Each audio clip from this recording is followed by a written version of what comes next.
the greatest gift that God gives all of us is this: faith. Faith to me. How many Catholics in the room? All right. Oh, big crowd. All right. I'm Catholic. All those people just raised their hands. We have totally different faiths. I truly believe that. We have the same structure, same place, same journey, same way to get to Christ. But that relationship is one-to-one. I am firmly believe. I think it's the greatest gift God gives all of us. We get to see Him as we want to see Him.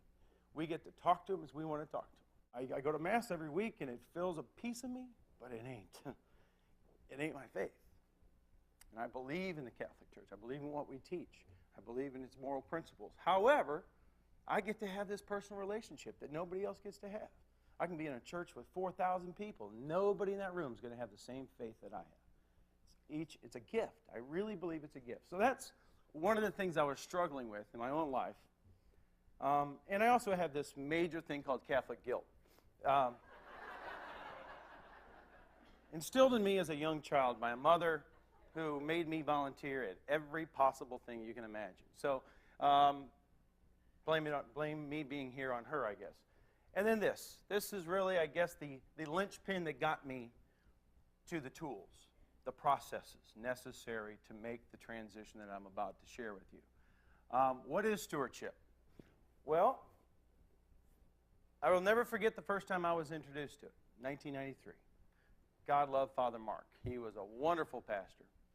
And he was up there doing his best stewardship sales pitch about how we all can give our time and our talent and our treasure to God. And just so you know where I was in 1993 in Riverton, Illinois, as a radio and TV broadcaster in that town, what I was thinking about the entire time Father was talking about time, talent, and treasure, I thought about stewardesses.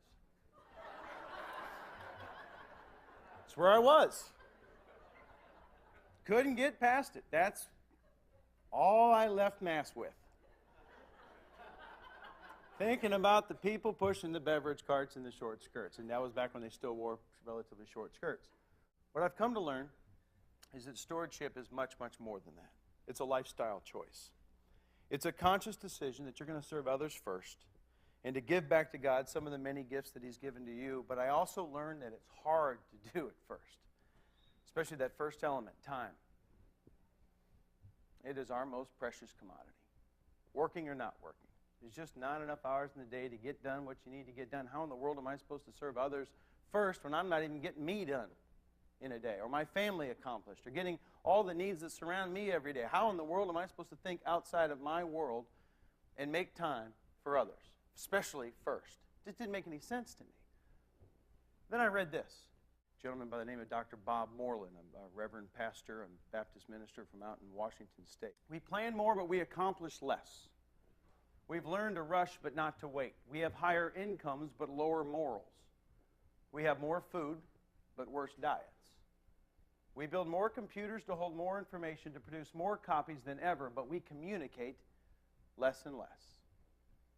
These are the times of fast food and slow digestion, big men and small character, steep profits and shallow relationships. These are days of 2 incomes but more divorce, fancier houses but broken homes. These are days of quick trips, disposable diapers, throwaway morality, one-night stands, overweight bodies, and pills that do everything from cheer to quiet to kill.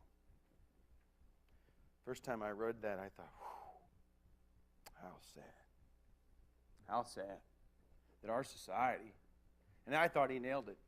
I think he nailed it. I thought then how sad that we had been reduced to that kind of a society. Today I get to read that and celebrate that by the grace of God I don't fit into that anymore. I get to live by the standards of stewardship, not the standards of society. But it's been a journey.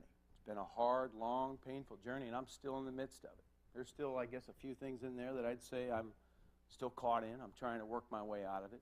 Stewardship is a journey, just as career transition is a journey. If you really commit to stewardship and a commitment that you're going to serve others first, you got to get busy. And that includes that time. Well, how in the world do you make time? Well, I believe that idle hands are the devil's workshop. And I'm going to use a specific idol. You know what I'm talking about. American Idol.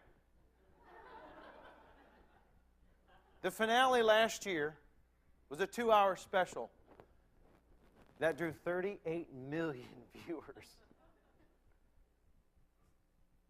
Guys, that's more than 75 million hours of Americans' time. What can we accomplish with 75 million hours of volunteerism?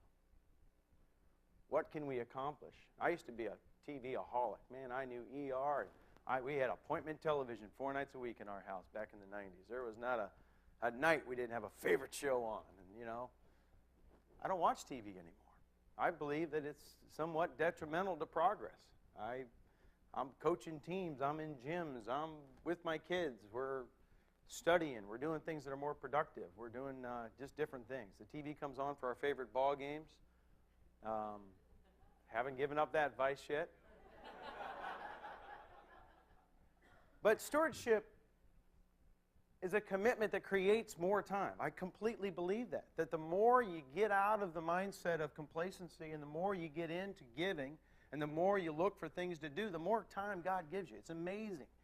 I very rarely go to sleep at night feeling like I didn't get accomplished today what I wanted to get accomplished. Most days I can go to bed saying, tomorrow's a new day. I got done most of what I wanted to accomplish today. And that was not how I felt in broadcasting. I felt empty. I felt there were a lot of days that I just, wasn't cutting the mustard, wasn't getting things done, felt insignificant, felt like I just wasn't making an impact. I don't have that feeling anymore. And I certainly have more time to do the things that are important to me. St. Patrick's Center is obviously important to me. So is family, so is faith, so is coaching, so is helping other youth and other people. I never had that time before.